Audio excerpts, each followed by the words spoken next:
Morning বন্ধুরা, তো তোমরা সবাই কেমন আছো? আশা করি তোমরা সবাই ভালো আছো। তো আজকে আবার আরেকটা নতুন রেসিপি নিয়ে এসেছি তো তোমাদের জন্য। তো চলো সেটা মাকেই জিজ্ঞেস করি মা কি বানাচ্ছে আজকে। তো চলো। হ্যালো বন্ধুরা, গুড মর্নিং।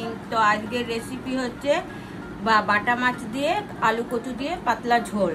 তো সিম্পল এটা হবে। তো তার জন্য নিয়েছি কালো জিরা, কাঁচা লঙ্কা, টমেটো, নুন, হলুদ আর একটুখানি কাশ্মীরি লাল রেড চিলি পাউডার।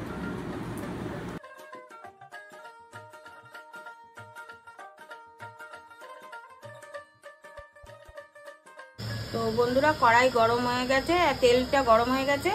তো আমি মাছগুলো এবার এক এক করে ছেড়ে দিচ্ছি।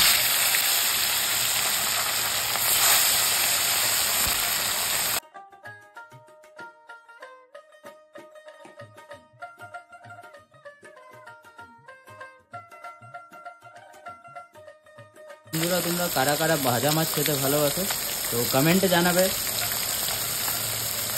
বন্ধুরা, আমার মাছ ভাজা হয়ে গেছে আর মাছগুলো উঠিয়ে নিচ্ছি এক এক করে।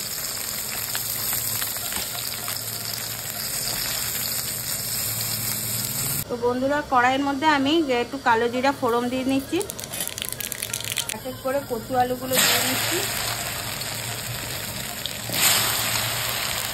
কচু আলুটা আমি ভাজা হয়ে গেলে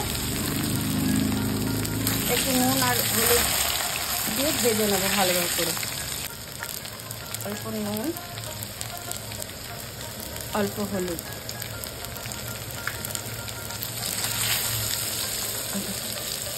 আর কটা কাঁচা লঙ্কা চেরা দিয়ে দিলাম।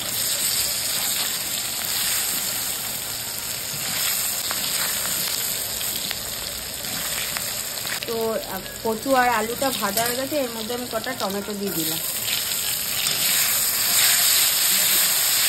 টমেটোর উপরে একটু গলে গেলে না জল ঢেলে যাবে। একটুখানি কাশ্মীরি রেড চিলি দিয়ে দিলাম। আমি জল ঢেলে দিচ্ছি।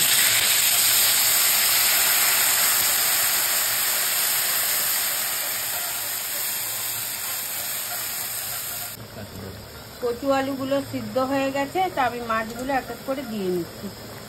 দিয়ে একটু কিছুক্ষণ জাল দিয়ে তারপরে নামিয়ে দেবো।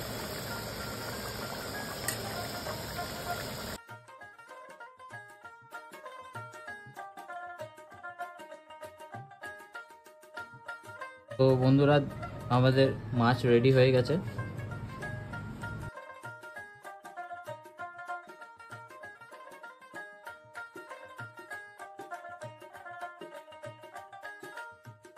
বন্ধুরা, আমাদের বাটা মাছ রেডি হয়ে গেছে। তো এরকমই আরও ভালো ভালো টেস্টি রান্না নিয়ে আসবো তোমাদের জন্য।